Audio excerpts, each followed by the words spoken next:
जितनी भी पारदर्शी, स्वच्छ और निष्पक्ष तरीकों से स्वच्छ नामांकन की कार्रवाई के लिए जो भी तैयारी करनी थी, सभी तैयारियां पूर्ण कर ली गई हैं।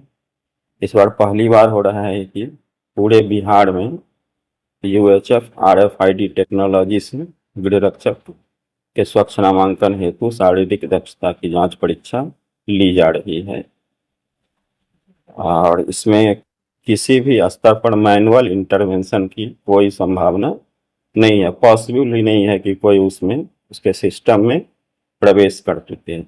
टोटली जो होता है सर्वर लैन बेस्ड है, लोकल एरिया नेटवर्क से सब जुड़ा हुआ रहेगा और एट द टाइम जैसे ही उम्मीदवार अपना इवेंट्स करेगा वैसे ही उसका जो भी डिस्टेंस हुआ क्रैक किया है और जितना नंबर उसके लिए अलॉटेड है ऑलरेडी सर्वर में रिकॉर्ड हो जाएगा, जिसमें किस समय में हुआ है, किस तारीख को हुआ है और कितना बजे, इवन माइक्रो सेकेंड का भी रहेगा कि इतना समय में इन्होंने ये काम किया है और उसके लिए इतना नंबर मिला है। सारा कुछ ऑटोमेटिक? हाँ, सब ऑटोमेटिक है, पूरी तरह से पूरी व्यवस्था ऑटोमेटिक है। सीसीटीवी कैमरे भी? हाँ, सीसीटीवी। हाँ, इसके लिए जो एजेंसी हम लोगों का है वो फिनटेक कंप्यूट न्यू दिल्ली का है, जिसको ये काम मिला है। इसके बाद फिर हम लोग क्रॉस चेक के लिए अपने स्तर से भी सीसीटीवी और वीडियोग्राफी करा रहे हैं और यह मतलब स्थानीय एजेंसी ही है रानी सती जी, उनको ये काम मिला है।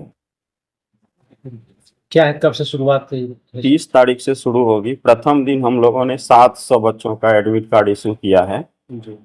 और इसलिए क्या है कि प्रथम दिन कम रखा गया है कि चूंकि पहली बार हो रहा है तो अगर कोई किसी प्रकार की कठिनाई आती है तो हम लोग उसको समय रहते हुए दूर कर लेंगे और नेक्स्ट डे 1 मई को मजदूर दिवस का अवकाश है, वो समाप्त होने का फिर 2 से हम लोगों का 1400 अभ्यर्थी प्रतिदिन रहेगा। अंतिम 2 दिन जो है 13 मई और 14 मई को वह महिलाओं के लिए है। तो कितने अभ्यर्थी के पहुंचने की संभावना है? आवेदन किए हैं 12,328 अभ्यर्थी किए हैं। आप लोग आशा करते हैं कि 90% अभ्यर्थी उपस्थित होंगे। तो पहले दौड़ होगा सर, उसके बाद क्या? हाँ, ये प्रक्रिया का वर्क फ्लो चार्ट हम लोगों का बना हुआ है। आग मैदान में फ्लैक्स भी लगा हुआ रहेगा जी। तो सबसे पहले हम लोग उम्मीदवार को गेट से प्रवेश कराएंगे, उनके हाथ में उनका एडमिट कार्ड और एक गवर्नमेंट अप्रूव्ड आई कार्ड रहेगा, जिसको दिखा करके वह मैदान में प्रवेश करेंगे। खेल भवन में हम लोग उनके निबंधन और उपस्थिति काउंटर की व्यवस्था किए हैं, वहाँ वह उपस्थित होंगे। 4 स्लॉट में बटा हुआ है, ABCD स्लॉट बांटा हुआ है और कितने बजे उम्मीदवार को रिपोर्ट करना है वह भी उनके एडमिट कार्ड पर अंकित किया गया है। वह वहाँ जाते हैं, उनका हम अटेंडेंस लेंगे, उसके बाद बायोमेट्रिक वेरिफिकेशन होगा उनका, मतलब उनके थंब से, दोनों थंब लेकर के बायोमेट्रिक हम लोग रजिस्ट्रेशन करेंगे। उसके बाद फिर RFID रजिस्ट्रेशन होगा, जो एक बिग जैकेट आता है जिसमें कंप्यूटर चिप्स लगा हुआ रहता है, उसको पहना करके उसका हम लोग रजिस्ट्रेशन कर लेंगे। रजिस्ट्रेशन करने के बाद फिर एक स्लिप, जितने आदमी का रजिस्ट्रेशन किए उसका एक स्लिप जनरेट हो जाएगा। स्लिप जनरेशन के बाद उतने आदमी को लेकर के हम लोग दौड़ जहाँ से प्रारंभ होगा वहाँ पर ले जाएंगे। वहाँ से उनका दौड़ प्रारंभ होगा और सबका अपना इंडिविजुअल टाइम होगा। क्या टाइम लिए हैं नहीं लिए हैं वो हम लोग उसको निर्धारित नहीं करेंगे। 4 लैप पूरा करेंगे। 4 लैप पूरा करने के बाद ऑटोमेटिक जो है उनका जो बिग जैकेट होगा उसमें जो चिप्स लगा हुआ है हमारे सर्वर से लगा हुआ रहेगा, वो बता देगा कि कितना देर में इन्होंने पूरा किया है। तो 6 मिनट से अधिक लेने वाले डिस्क्वालीफाई हो जाएंगे, जिसकी सूची तत्क्षण निकल जाएगी और क्वालिफाइड की सूची भी निकल जाएगी और हम लोग जो डिस्क्वालीफाई करेंगे उनको रिजेक्शन स्लिप दे करके बाहर कर देंगे और जो क्वालिफाई करेंगे उनको चेस्ट और हाइट का जो मेजरमेंट होगा उस काउंटर पर लेकर के चले जाएंगे।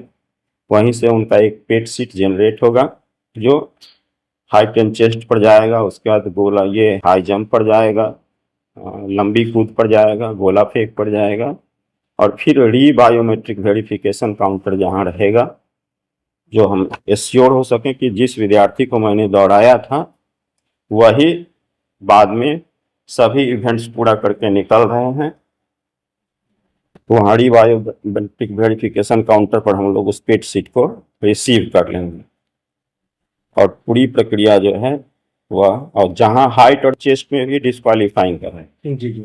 अगर हाइट और चेस्ट में डिस्क्वालीफाई करते हैं तो फिर वही प्रक्रिया है कि उनसे दस्तखत ले लिया जाएगा, एक रिजेक्शन स्लिप दे करके उनको बाहर कर दिया जाएगा।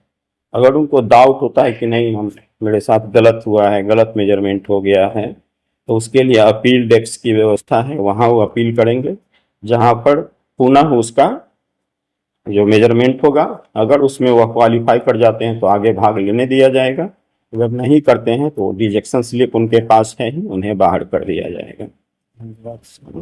अगर सर, अगर 5 कैंडिडेट ऐसे होते हैं जैसे जिनका सब कुछ सेम है, तो फिर उन कैसे चयन? अच्छा, ये मेधा सूची के निर्माण की प्रक्रिया क्या होगी, इसके लिए विज्ञापन में ही दिया गया है कि प्रथम वरीयता उम्मीदवारों के प्राप्तांक को दिया जाएगा। जो फिजिकल टेस्ट हो रहा है उसमें जो अधिक नंबर वाले उम्मीदवार होंगे उनको मेधा सूची में ऊपर रखा जाएगा।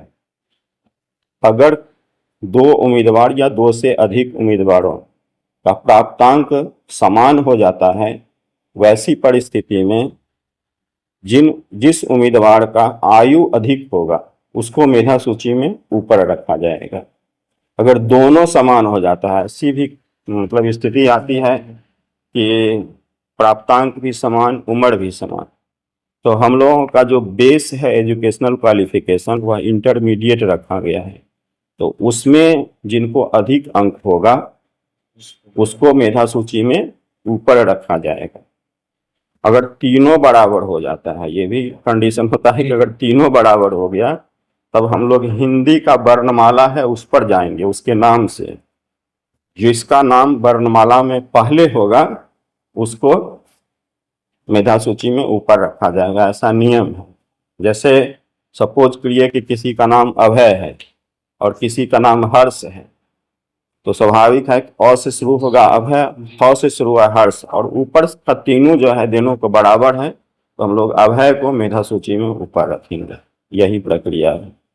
कुल मिलाकर पारदर्शी तरीके से, कहीं कोई फर्जीवाड़ा का जगह नहीं है। बिल्कुल मैनुअल इंटरवेंशन का कोई स्कोप ही नहीं है, तो इसलिए बिल्कुल स्वच्छ होगा, और हम लोग आशा करते हैं कि यहाँ का उम्मीदवार संतुष्ट होगा, आप लोग भी संतुष्ट होंगे पूरी प्रक्रिया से। धन्यवाद, थैंक यू सर।